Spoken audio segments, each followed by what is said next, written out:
Hey everyone, today's audience question is about how do I get over my overthinking and fear of failure? How do I get over my overthinking and fear of failure?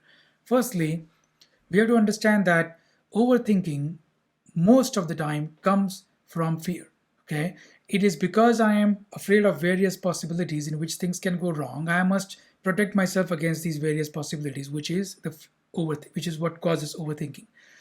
Fear also, in turn, comes from overthinking. Fear is projecting what has happened in the past into the future and imagining over and over again variations of my own past experience, which is overthinking. So, fear comes from overthinking, and overthinking comes from fear. So, it's a vicious loop, a vicious cycle, which is hard to escape.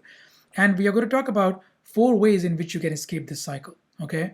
One of the first things you have to do is you have to learn how to slow your mind down. Most of us are constantly, right from the moment we wake up to the moment we sleep, are constantly running in our minds. I have to go to work. I have to do certain things at work. I have to work on this project. Then I have to come back home, do things for my kids. I have to cook dinner, etc., etc., etc. One thing after the other. This incessant speed, this constant rushing and rushing and rushing towards the next thing is what prevents you from actually being present. So, the first thing you have to do is learn to slow your mind down. How to do it? Take 10 deep breaths. Keep it very simple. 10 deep breaths. As slow as you can, take 10 deep breaths. This will help you slow down your mind. Once you slow down your mind, and you can do this a few times during the day, do it 9 a.m., then 12 in the noon, then 3 p.m., 6 p.m., again 9 p.m. So you can do this 1, 2, 3, 4, 5 times in the day. Okay? Just take 10 deep breaths and try to slow your mind down as much as possible. Once you slow down your mind, it's kind of like slowing down the train. What happens when you slow down the train and look outside the window? You can see a lot more, can you not? Because the train is moving slower. So slow down your mind, and now you will see more clearly, a little bit more clearly. Second thing you do is pick one problem that you want to solve. Prioritize the issues that are going on in your life. It is quite true that most of us have relationship issues. Most of us also have work issues. Then we have issues with regards to my own future. How do I shape my future? What job do I do? How do I do it? Etc. Pick one thing. Okay, just pick one thing today and think slowly and carefully about it. Perhaps you choose to solve the problem of your career. Okay, perhaps you decide what you want to do with your future and say, this is the first problem I need to solve. So slow down your mind and then pick one problem to solve. Focus on one thing. The third thing you do is take action with regards to the problem that you have chosen, which is three things: slow, simple, and small. Slow, simple, and small. Remember these three S's: slow action, simple action, and small action. What does slow mean? Slow means I kind of just move into taking that action. If I had to make a phone call, I just kind of go towards my phone and make a phone call to the person I need to talk to.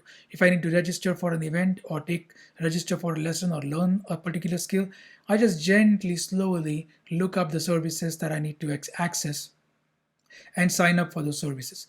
Do it slowly, do it simply, which is keep things simple.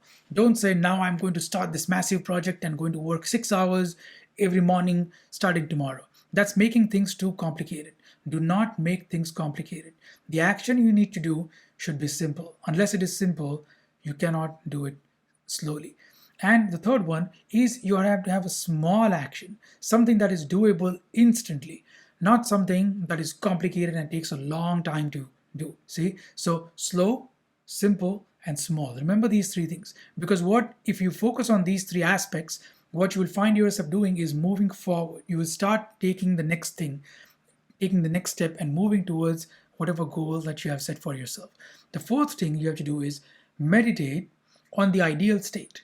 Okay, meditate on the ideal state. What does that mean? Most of your overthinking and fear forces you to meditate on the non-ideal state, forces you to meditate on the way things are going to go wrong, forces you to imagine, visualize ways in which bad things are going to happen.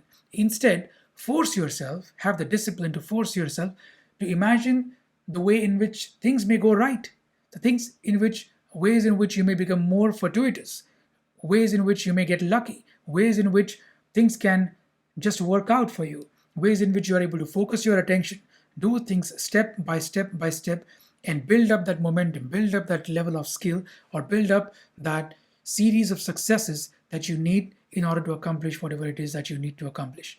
So meditate on the positive outcome. Make sense? So, 4 ways: learn to slow down your mind. Second, prioritize and pick the one problem that you need to work on. Third, take action which is slow, simple, and small. And fourth, meditate on the ideal state. Really force yourself to focus and imagine the way in which things can go right. And if you do these 4 things, you will start building a certain momentum. You will start changing that belief system you have, which tells you that you are not capable, that you can't do a certain thing.